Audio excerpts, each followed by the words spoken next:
Well, welcome everyone to Gems from the Wisdom Traditions, a conversation circle that is sponsored each Saturday by Still and Moving Center in Honolulu, Hawaii.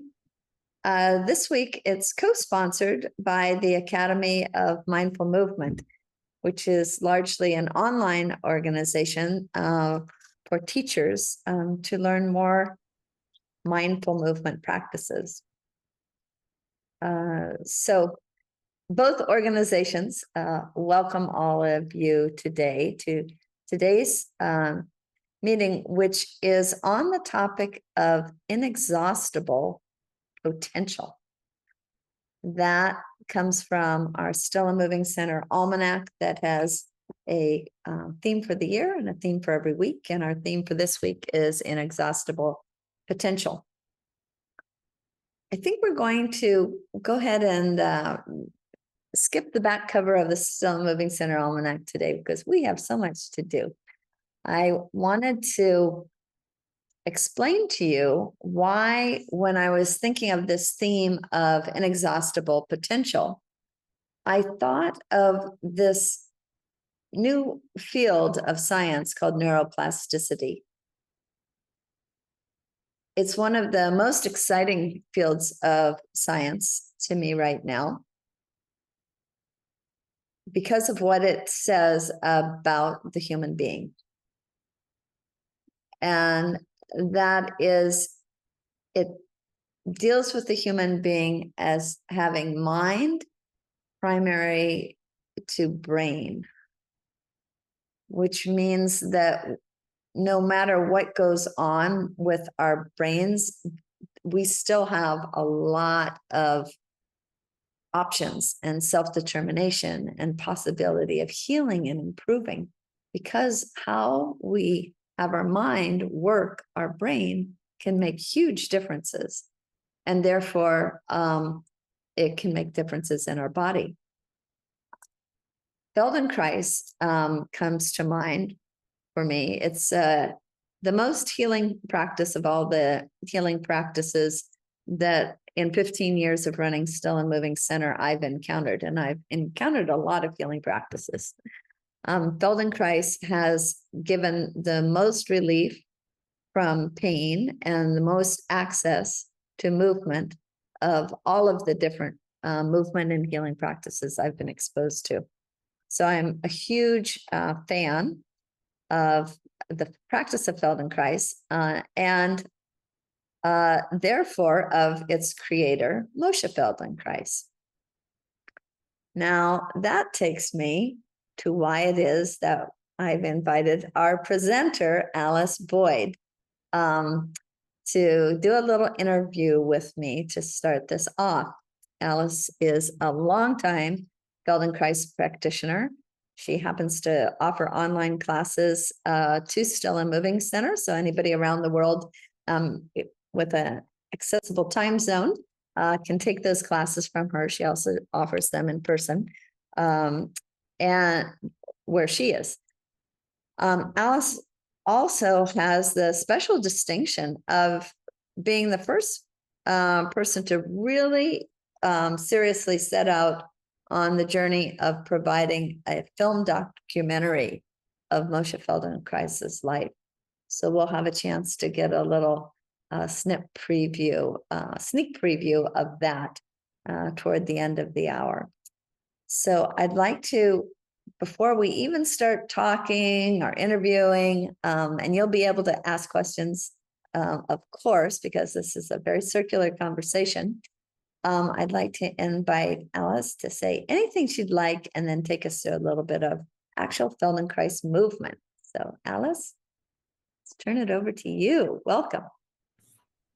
Wonderful. Thank you, Renee. So happy to be able to join you on this wonderful circle. It's been a while since I've been here, and I do appreciate these gatherings.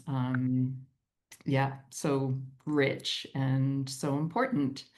And yeah, I love what you were just saying about mind and brain, right? Because in our very materialistic sort of worldview, we think of consciousness as sort of emanating from this activity in the brain. And more, of course, we're coming to understand that, we're sort of receivers of information. We're not generators of information.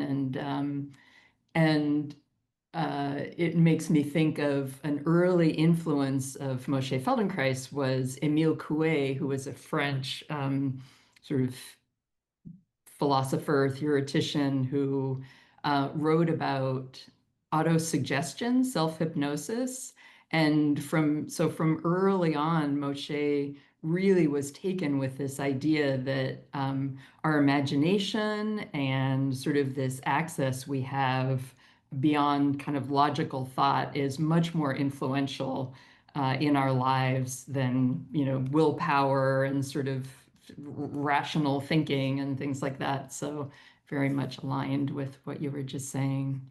Mm. Um, yeah, and so I thought we could start with a little practice to sort of give you a taste, those of you who haven't had any experience with Feldenkrais, or even if you have, there's this little demo that I often do that gives you a sense of the power of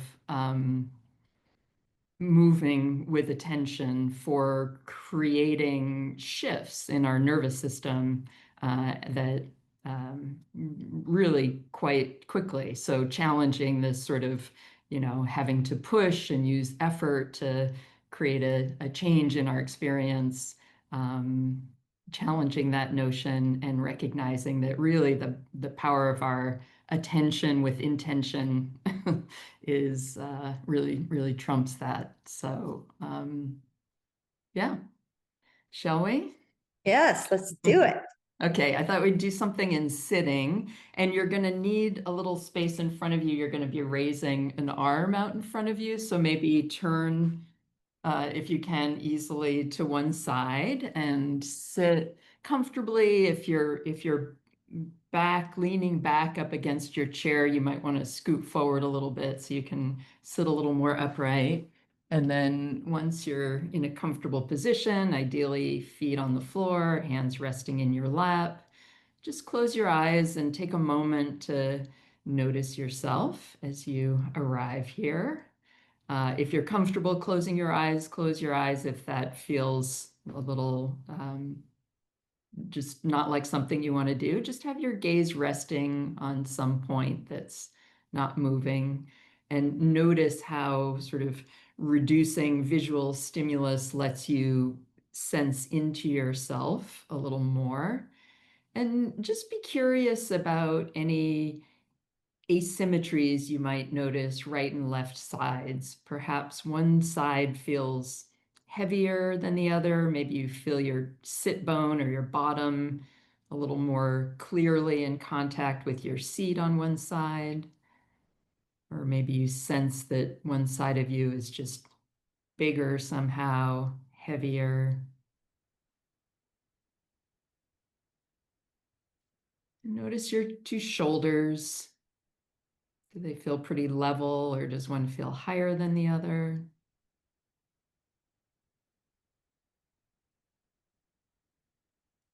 And then keeping your eyes closed, just raise one arm straight out in front of you at shoulder height, and then lower it back down onto your lap.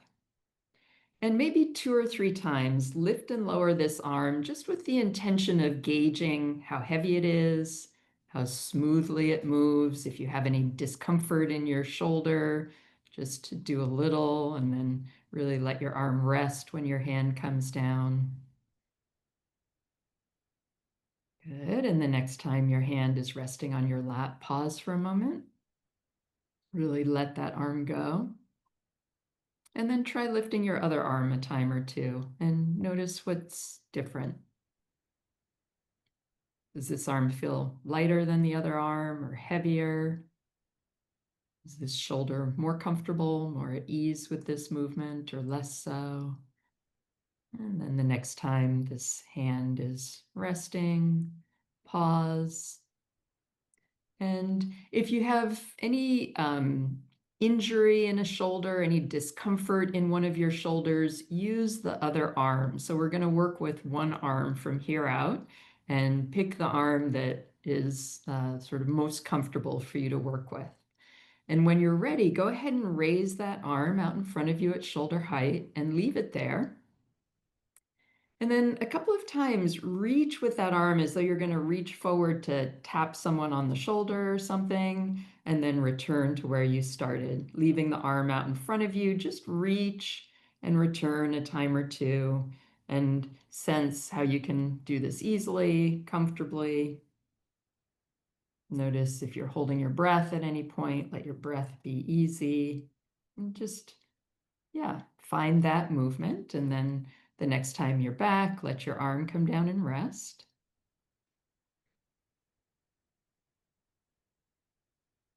And notice as you take a breath or two that your arm might take a little while to really settle into a resting position. We have a tendency to kind of hold on to work in the muscles longer than is needed.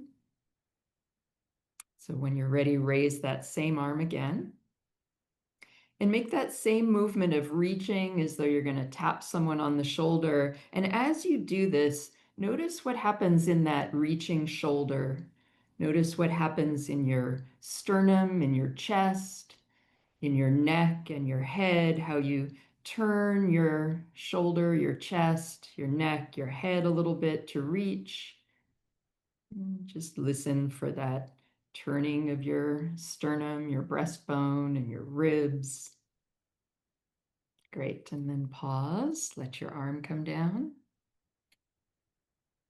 We rest often in Feldenkrais lessons, not necessarily because we've tired out some part of ourself, but to let the nervous system integrate the information that we're giving it. So pausing and resting is as important as the movements themselves.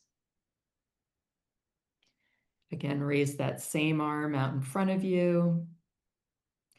Make that same reaching motion as though you're going to tap someone and come back. And this time, listen in that sit bone on that side of your bottom as you reach forward. Can you sense how you roll forward a little bit on that sit bone? You can lean a little forward on that side of your pelvis as you turn and reach with that arm.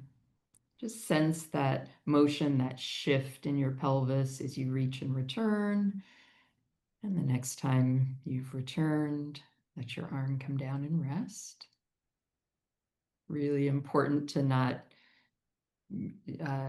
overexert in these lessons. Once we start to move into strain or any kind of discomfort, the nervous system shuts down from learning and goes into protection mode. So watching that impulse to kind of go on longer than is really helpful. Again, please raise that same arm out in front of you. Make the same reaching motion. And this time, listen to your foot on this side. Can you sense maybe a little more weight coming into this foot? Maybe this knee traveling a little out over that foot as you sort of reach forward and turn yourself a little bit. And sense that connection between a little folding in your ankle, the knee coming forward, and this reaching and turning. Great. Pause, let your arm down. Take a couple of breaths and just notice yourself and sitting here.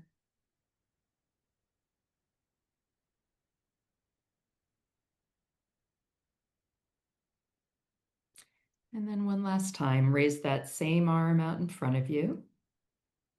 Make that reaching motion with your arm, reaching and returning, reaching and returning. And as you do, move your attention from your foot on that side up to your ankle, up to your knee, up into your hip joint, that side of your pelvis. Sense how your low back changes shape, how your ribs turn. how your shoulder comes forward, how your chest turns, what you do with your head and your neck. Sense this whole side of yourself involved in this reaching and returning. And then when you've had enough, let your arm come down. Rest.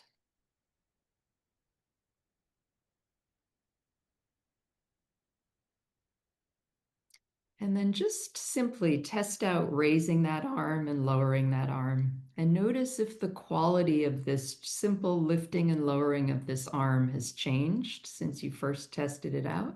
Maybe your sense of the weight of this arm has changed. And to compare, try lifting your other arm and notice if it feels a little less alive somehow. Maybe heavier, maybe less connected. Yeah. Mhm. Great. And then maybe your whole two sides feel a little different if you want to close your eyes just for a moment and sense this whole side that you were working with might feel a little more lit up, a little more awake, maybe bigger.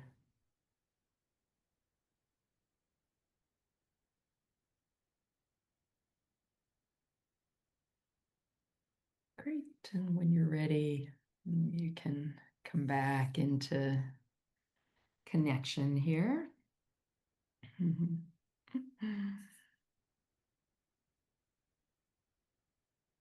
I sensed a big difference between the two sides. Anybody else, Twinkle, if you sensed a big difference between the two sides of your body and arms? I'm doing that, yeah. Well, Alice, why don't we just start our little interview? Great. I think what I'd like to do is, because it's so dramatic, I'd like to ask you to tell a story, an important healing story from Moshe Feldenkrais's experience. I'm going to assume that all of you got an excerpt from a book called The Brain's Way of Healing by Norman Doidge that tells about Moshe working with an older client or student who had been a stroke victim. This story is about a very little girl. In fact, she was a baby. Her name's Elizabeth. So Alice, could you kindly tell us the story of Elizabeth?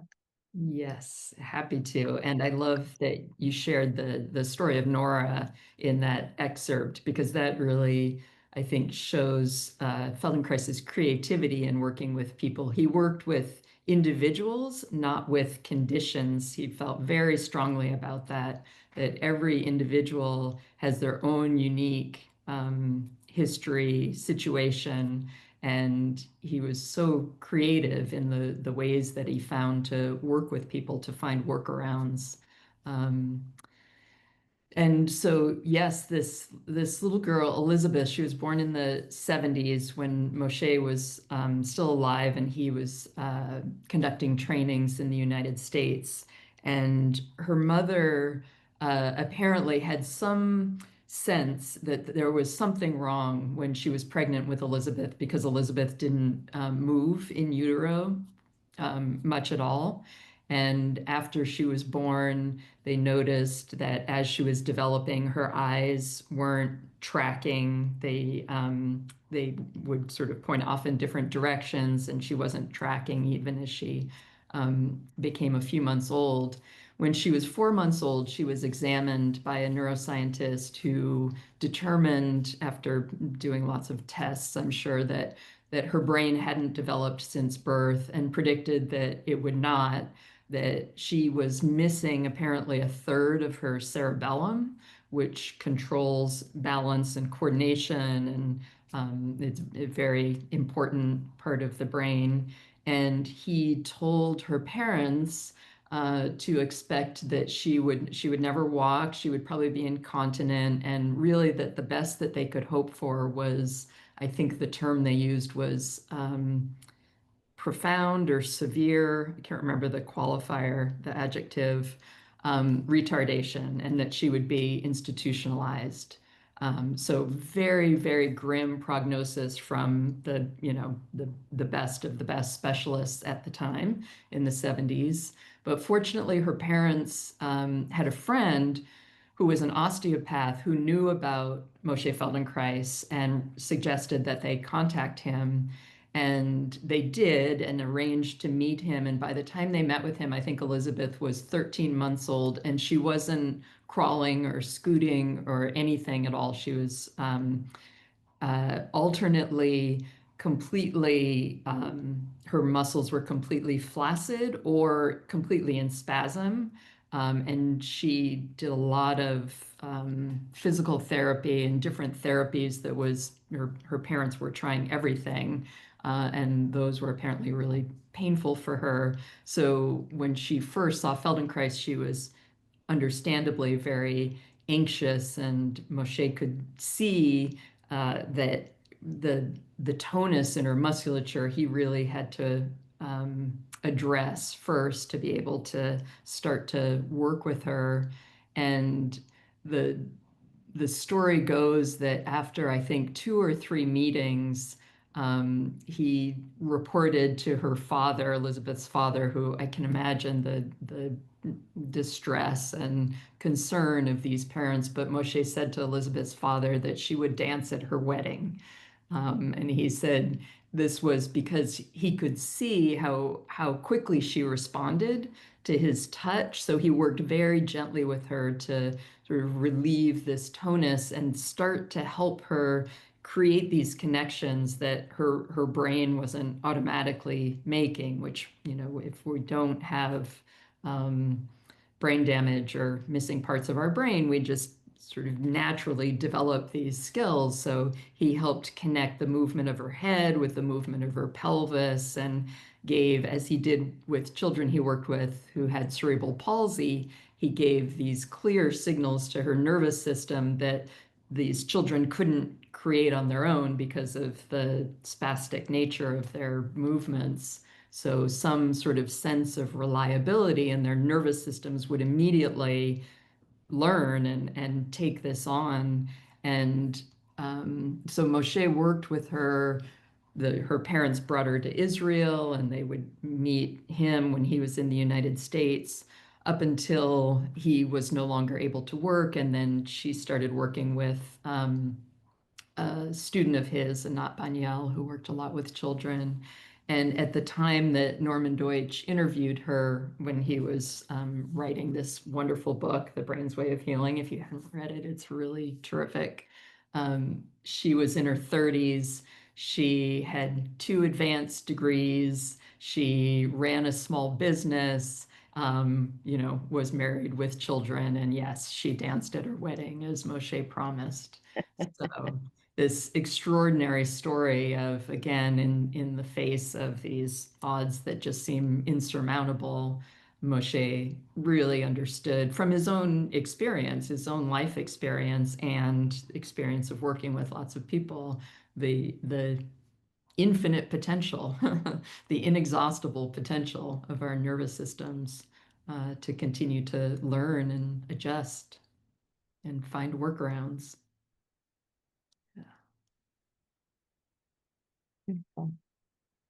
Well, I actually think that you have set the stage so well, Alice, that we can start our conversation. I'm not sure that I really need to interview you. You brought everything up in such a beautiful way that I think what we should do is really open it up to a roundtable conversation. If you do have a question for Alice specifically, for example, based on what she said, I'm sure Alice would be happy to address it. I think we also have some other Feldenkrais practitioners in the room. They might also have something that they would like to lend. Maybe you're someone who has taken Feldenkrais and you have a personal experience about it. or maybe you have some other experience in terms of neuroplasticity or some thoughts on the matter that you'd like to share. So it's very, very open and inclusive of everyone here. So I'm just going to open the floor. Anybody like to? There's a way that you can raise your hand. And there's a little heart emoji at the bottom of your screen that says react. And that would allow you to raise your virtual hand like I'm doing right now.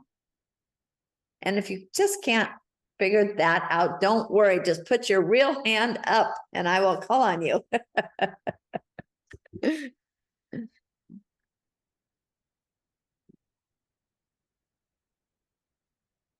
Marcia, did you want to ask a question or make a comment? No, I was adjusting my screen. I wasn't. Uh-huh. But do you have any thoughts you might want to share? You can wait to. And not at this time, but I will definitely speak if I have one. Sure.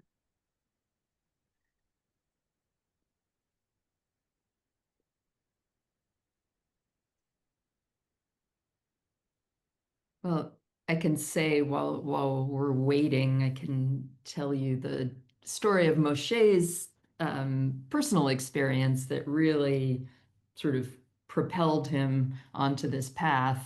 As a young man, uh, in the early days of settlement in Palestine, he was an avid soccer player who's very athletic and very active and um, loved to play soccer. And he had an opponent in this one particular soccer match who was a great deal taller than he was, bigger than he was, and ran really, really fast. So he was super competitive, I can imagine. And he had to come up with strategies for getting the ball away from this guy and defending this guy. And he figured out this way that he could sort of run up really close to him and stick his leg out and sort of sneak the ball away from him. And he did this 2 or 3 times, and it was really irritating. And so one time when he did this and he had his left leg completely stretched out to the side, the guy ran and tripped and fell on his leg while it was extended out to the side, and his knee bent at right angles sideways. And he tells this story. We actually have a clip in the documentary where Moshe tells this story himself. And he says, some of the boys looked at that and fainted to see a knee bent at right angles the wrong way. And of course, this was in the early 1920s. He had someone hold his foot between his legs, and Moshe pushed him to pop his knee back into place. I can't even imagine. Apparently, he rode his bicycle back to his tent after this, and the surgeons had no idea what to do with this. And he said his knee was swollen like that, and he was in bed for 6 months. And they did no surgery, they did no nothing, and he, of course, severely damaged the ligaments and cartilage in his knee. And his whole life, he had to sort of figure out how to walk in a way that didn't cause pain. He did martial arts, lots of judo, self-defense and things, and he figured out ways to work with himself to be able to function, because not walking was not an option for him, and not doing judo was not an option for him. And during the Second World War, when he was working on submarines for the British Navy, he slipped often and re-aggravated his knee. And it was at that time that he got laid up after one particularly bad slip. And he really dove into like, okay, there's an emotional component to the pain in my knee. When I'm stressed, I can tell it gets worse. There are all of these factors that go into how I organize myself to use this damaged knee functionally. And that was sort of the beginning of his developing this way of working and moving to really get at the underlying habitual patterns of movement that we develop and compensatory patterns that we develop after injuries and things. So, yeah. One of the Feldenkrais teachers that I've studied with talked about the Feldenkrais method being one of rewiring our nervous system through this conscious movement. And that is how we unlock that potential, it sounds like it. Absolutely. Absolutely. Yeah, there's a wonderful quote from him that one of the participants in the documentary reads. He says, "You can at any time of your life rewire yourself. There's nothing permanent or compulsive in your system except what you believe to be so." What a great quote. Wow. Yep. Nothing permanent or compulsive in your system except what you believe to be so. Wow, amazing. Eiko.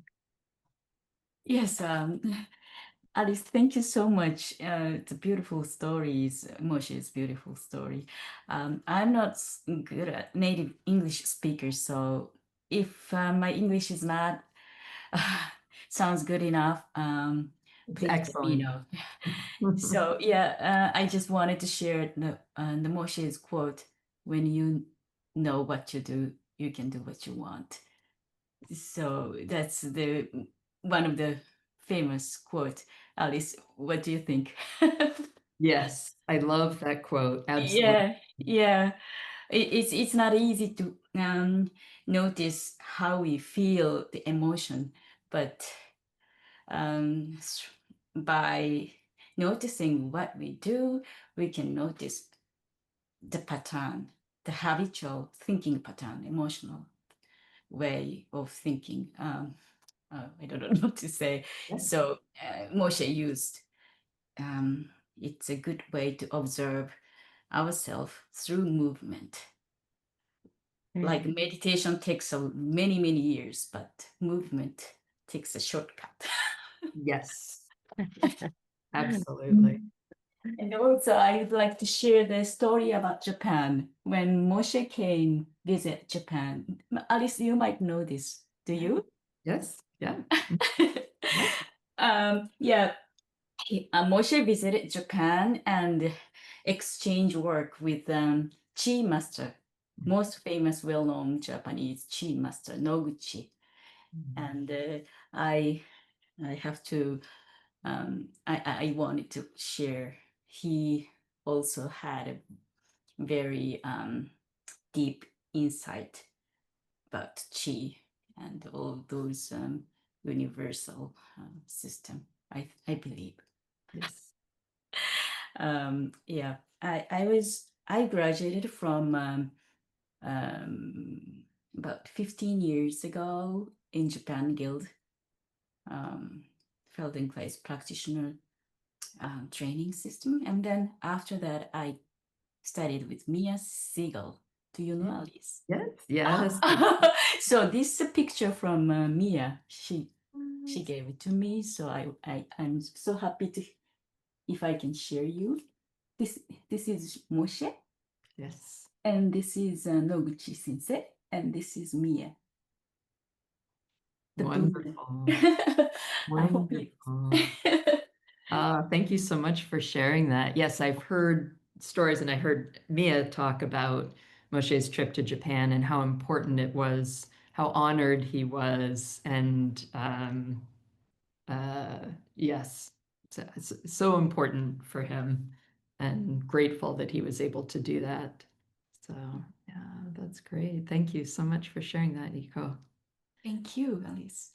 And I think it would be my observation from people who, for example, teach Qigong, that knowing how to access our Qi energy also provides access to something of this inexhaustible potential that we as human beings have. available to us. I love this distinction that Aiko made about feelings, our emotional feelings, and the way that, Alice, when you were cueing us, by the way, that when you were talking about physical sensations, you ask us to sense something. Mm, And when you were talking about emotions, you were talking about feeling things. mm, That's a very clarifying distinction. mm. Mhm. Yeah, Yeah. Judy. How common is it for people to have a pattern of holding as self-protection, like holding in the lower back, torquing the pelvis? How is that very common to do that? I'm asking because I've been working with the Feldenkrais and all kinds of things for years, and I still have those patterns of if it's something I don't want to be doing or someone I don't want to be around, or even I meet somebody who there's something not right, it all tightens up. And how common is that? I'm just curious. Self-protection. Absolutely, extremely. Our nervous systems are brilliant and very effective at keeping us safe. And many of these patterns we learned pre-verbally, right, as infants, in order to sort of get our needs met and fit into the family system that we're born into. And bracing, holding our breath. I mean, I've been practicing Feldenkrais for more than 15 years now, and I still find myself, washing dishes, holding my breath, or my buttocks kind of clenched, or something. I mean, these patterns are there, and how wonderful that you notice them, and that you have this sort of intuitive sense also, right? That these patterns can indicate a sort of radar that you have about your relative safety or lack thereof, and sort of kick in to protect you. And so really the most important thing is awareness, right? That these patterns aren't bad or wrong. In fact, they've probably made it possible for us to survive and be here.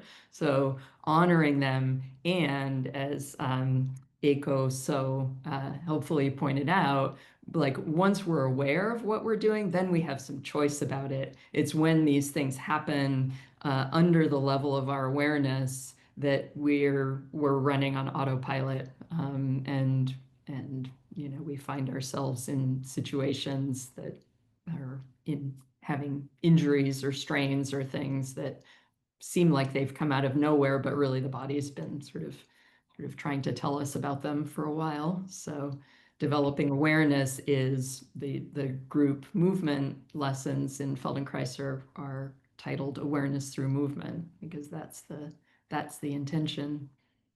So yeah, thanks. That's such a helpful answer, in terms of this idea of inexhaustible potential, that it's really only when we make those choices that we are exercising that potential of ours. Mm. And awareness comes first, and then we can be in a position to make those choices.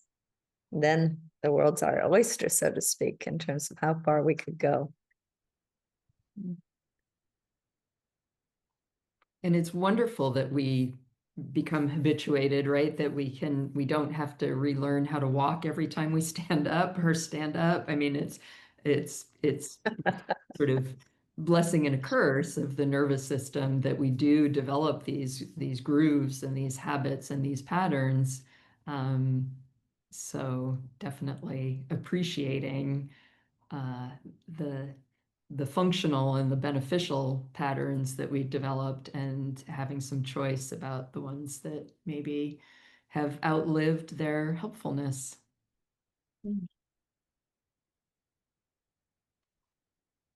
Does anybody who's not too familiar with the Feldenkrais method have some questions about what we're talking about in the experience?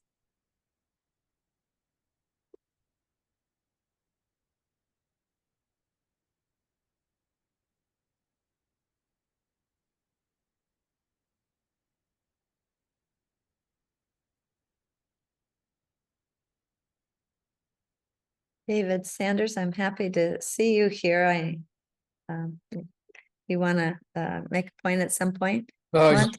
I just was about to type in and say I can't wait for the recording because I unfortunately could only catch a few minutes. And Alice, so great to see you. Just you're a healing presence, even through this mechanism. Yeah, so beautiful. And I'm late for my next appointment, so I have to rush off. But I did want to hear that quote one more time, and I wasn't sure if that was from Feldenkrais or from what is it, Deutsch? Um, Which quote? The when you know what you're doing, you can do what you want. Another one just The before that one about before, compulsion. they were both from Moshe. So the one before was, you can at any time in your life rewire yourself. There is nothing permanent or compulsive in your system except what you believe to be so.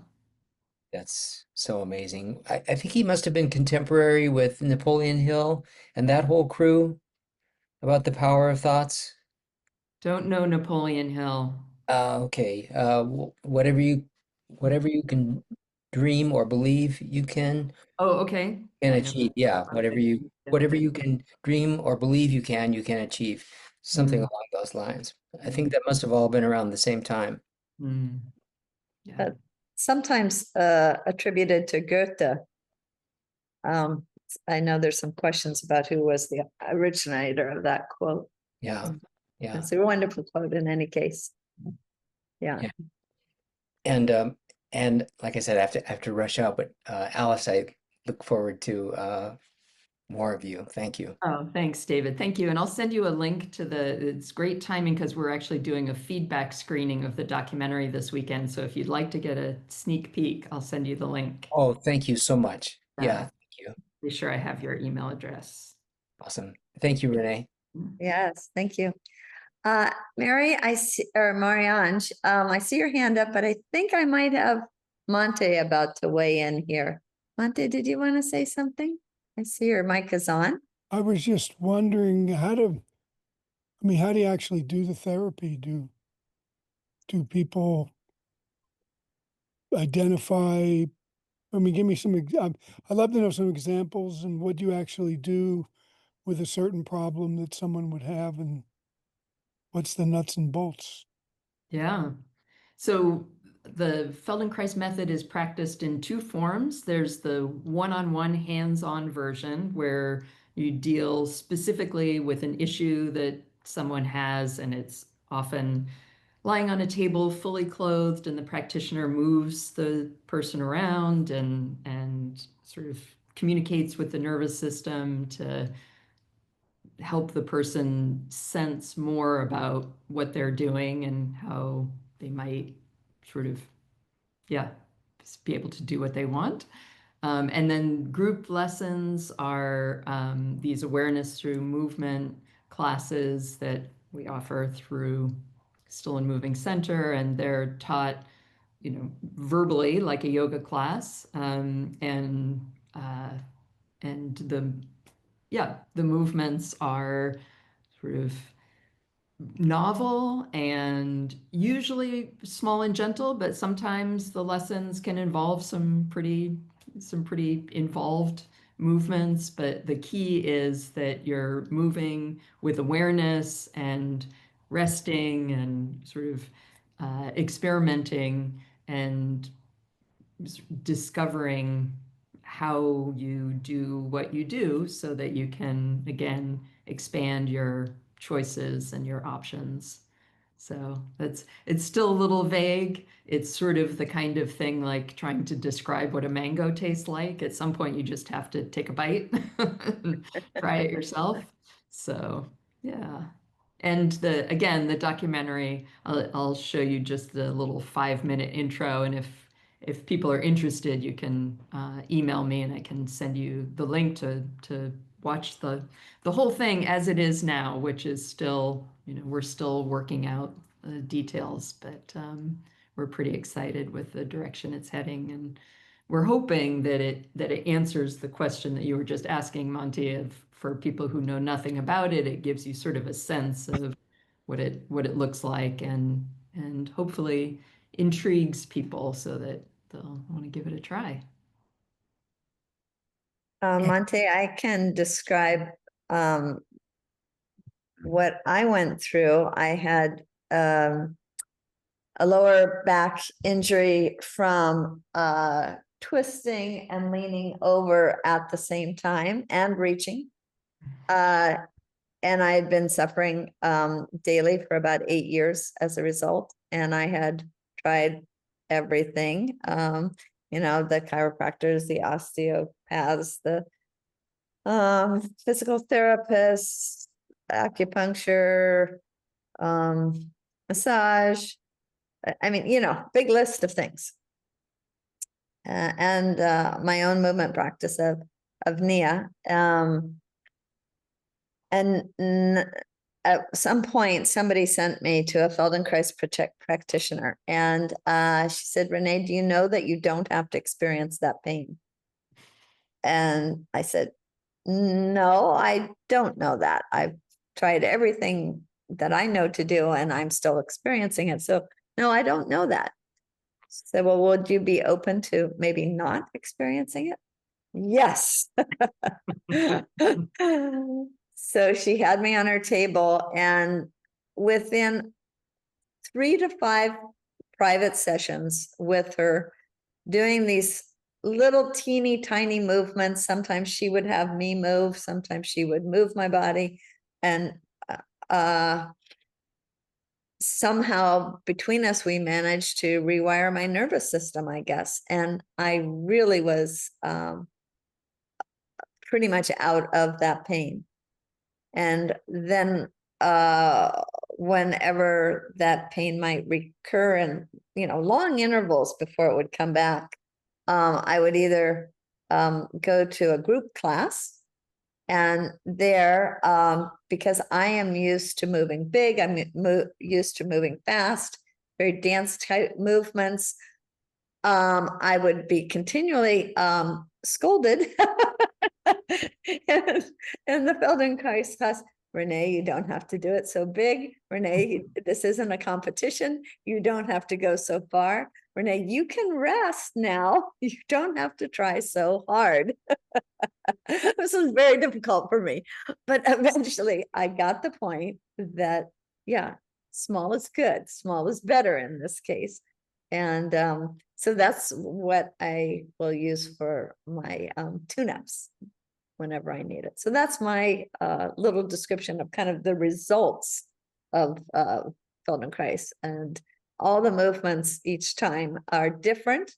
He had, I think, several hundreds of different lessons for these group lessons. I noticed that they all crossed the midline at quite a bit during the session. So I think that's part of the rewiring that's going on.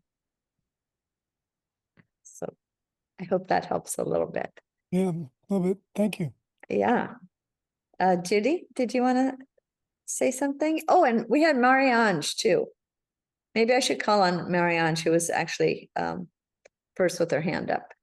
Marie-Ange, are you still there? Yeah, thank you. I wanted to build on that question about was Moishe a contemporary of Napoleon Hill? And what triggers for me is about 15 to 18 years ago, we started just saying, yes, neuroplasticity is real, we can do it. And Feldenkrais had not died, it had not gone away, it was still in the hinterlands of mysterious movement forms. And it seems like right now we have a confluence of brain researchers, kinetic and practitioners, touch therapists. There's a confluence of people really looking at this reemergence of the capacity of brain, consciousness, memory, sensation, and trauma all coming together. And I'm currently reading Peter Levine's Waking the Tiger, and his is his process of unwinding trauma through the body has to involve the body. It has to involve the movement through the trauma, through the brain association. But I just think that we're on a precipice again, just like he was when um, my uncle was working, my great uncle was working with practitioners in the same epoch. I think we're just in a cycle of renewal of the same question. So looking back at what, the earlier strategies were and current research and diagnostics is just really fascinating. So I guess just an appreciation for the presentation and the renewed commitment to talking about the practice, its origin, and its potential at this time when we can really broaden it to the wider community. My clients, everybody has something that I can help them with like that. So I hope that made sense. I'm often trying to multitask, drive in the rain and get out of mud holes. But thank you. It's stimulating to think that there's so much going on. And even in my melt neurostrength work, we are really re-triggering these programs in our body. And of course, Nia does as well at some of the subtler levels. So it's just very vivid and natural for us to believe and use and move forward. And from the Nia technique, what we pull forward the most, I believe, from Feldenkrais is truly paying attention to body sensation. And based on the sensations that we're getting, adjust our movement accordingly. And knowing that we can get to an, that feels good kind of movement. As opposed to, oh, that doesn't work right. I'm just going to stop. Now, how about, let's change it a little. Where can I find it? So according to what my body is telling me through sensation, it goes, well, that's better. Oh, I can do it that way. That's my experience. That's Judy. I just want to say quickly, Renee, that's wonderful, and I really appreciate you sharing your experience with the Feldenkrais practitioner, and because so often we believe that we have to be in pain, that as our bodies age and things start to break down and this starts to happen and that's, it's just a given that we have to, this is going to start hurting and that's going to be uncomfortable. And so much of of course, what we believe determines our experience, right? And actually, wow, I don't have to have this pain. Wow, I could experiment and find a way to make this movement that actually feels really good. And that's another wonderful quote about, good action not just accomplishes the intended outcome, but actually improves us and our ability to do the action the next time. That's considered good action. So are we moving in a way that actually improves our capacity for making the movement the next time, not this sort of deterioration, but actually the inexhaustible potential. Right. Yeah. So Alice, I've made you co-host so that you can share with us, and maybe while you're mounting that to show us the film, Judy can make her comment or question. Okay. Whenever I'm asked about what Feldenkrais is, and I've been practicing it on and off for probably a dozen years, I just say, I used to turn, you're going to turn your head, and I just go like that. And it's, wow, that's kind of hard. What I learned is to use all of my shoulder, everything in my knee, everything. And then, wow, I can turn so much farther. And I learned that in the relaxer exercises, because little by little, first they have you do this, and then you go, whoa, all the way. And then when I have something that's not working right, like getting out of bed now during the night to get up, and why don't my hips just walk right away? And I thought, okay, I have to play with my hips. I'm going to stand up. I'm going to wiggle around, dance a little, then I'll start walking. And you know what? It works better. So playing with it is, and I'm just so grateful. And for all the practitioners, whenever I come to Honolulu, and sign up for a week or a month at your, oh my gosh, I learned from having different ideas from so many. Very good. Thank you. Mhm. Yeah. Wonderful, Judy. Thanks for sharing that. I put my email address in the chat, so I'll just say it's alice@feldenkreismovie.com. If you would like me to send you the links to view this whole, it's about an hour and a half. We're gonna hopefully cut it back. Please drop me an email and I will be happy to send them to you. And if you'd like, actually, I think I can ask Kat to email everybody in attendance because I have your email that tells about the movie. That's okay. And if you're not interested, you can ignore it. But Okay, or yeah, actually, maybe that would be the better thing to email well, Alice. someone gave you a thumbs up, Diana did. So maybe it's easier for people to not have to email me if it's okay with I can send you the links, Renee, and you can send them to the whole list. That way I don't have to. Yeah, I got them. Thank you. Great. This morning I got them. Oh, great. The links for the, Yeah. Excellent. All right.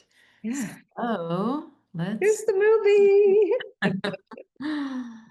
let's see if I can do this here and find this. All right. Make this go away. So we'll just do the first 5 minutes or so, a little intro, a little teaser.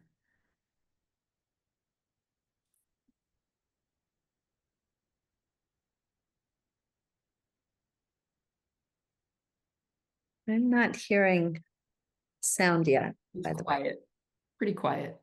Okay.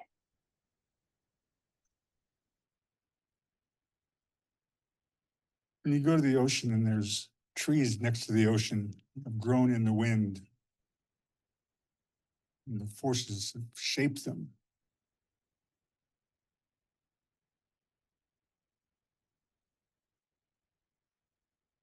There's probably some shaping going on here.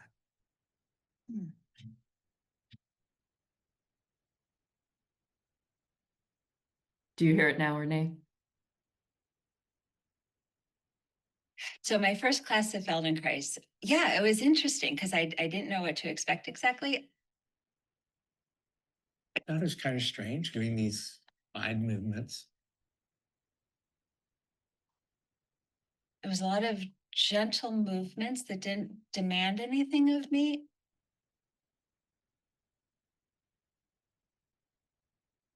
She was just lifting my shoulder one at a time, lifting one shoulder, lifting the other. And I was thinking, what is this? How is this changing anything? Like, I felt so good after it. Like I just felt this ease in my body. Take your time to come up to standing. Your brain needs to adjust to what has changed and to bring it into the vertical. It's complex. What do you notice? Less pain. Less pain. Wonderful. Much less. My gosh, my posture is better. My breathing is better. My walking is softer. And I felt so light. It felt like I was skipping. Oh my gosh, something is moving in my back when I'm walking that hasn't moved before. Or maybe it hasn't moved for a while, but it feels really good. I feel taller, I can breathe better. I feel grounded. I can look around and see more things. What is this about?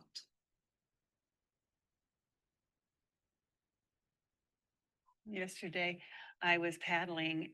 It came to me that I was using my ribs and chest cage, and when I engaged, it was sequential and down and so powerful. Oh my gosh, this works. This is just the beginning. This is building a new foundation for how do I keep discovering what's available to me. If you change the way you move, could it change your whole life? Dr. Moshe Feldenkrais engineer, martial artist, and inventor, invited us with his own life as an example to answer this question for ourselves. All right. Oh, oh, that's wonderful.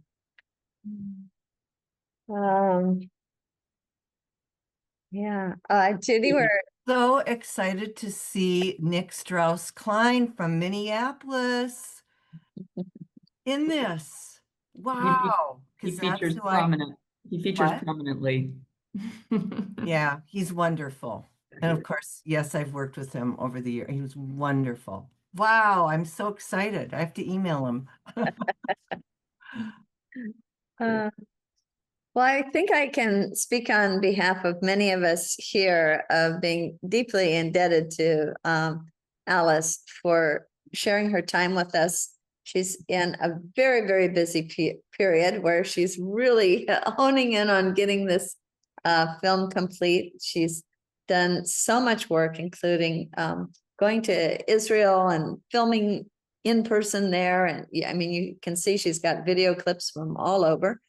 And for her to take the time to share with us some of these concepts concerning neuroplasticity, which Moshe is seen as being really the leading pioneer in terms of actually moving through neuroplasticity early on in the 40s. And then, and also just giving us a very felt sense of what might be possible. Thank you for taking us through a movement practice and taking our minds through a lot of exploration of what might be possible and giving us a more real experience and a sense of wonder about this possibility of inexhaustible potential that we have as human beings.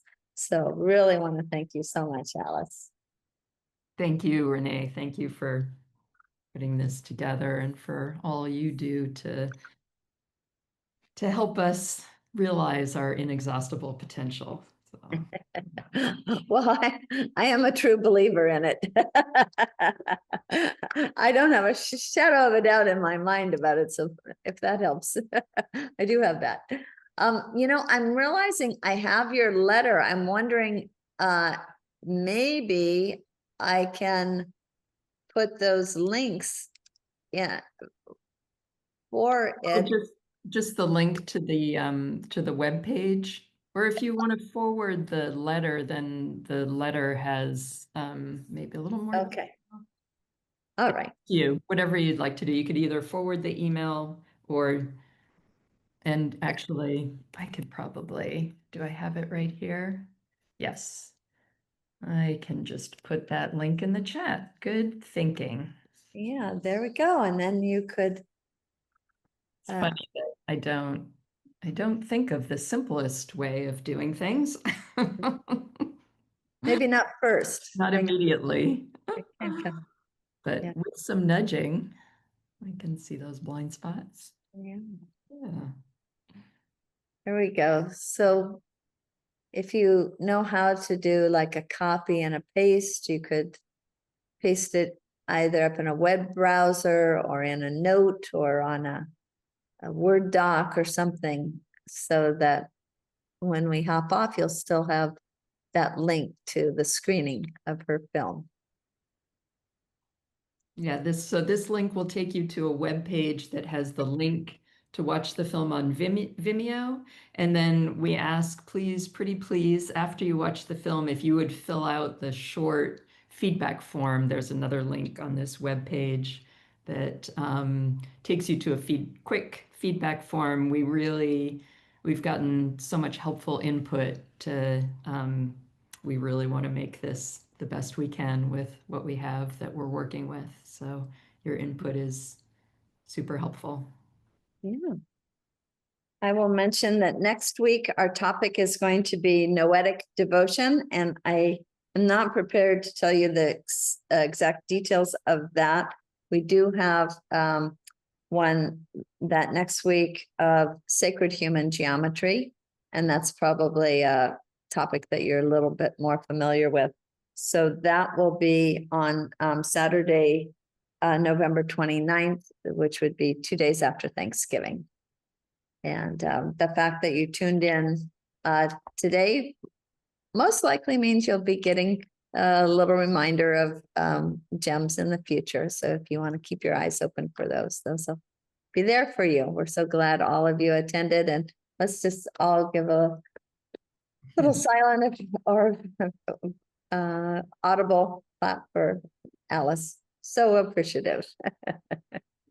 Thank you all. Thanks for being here.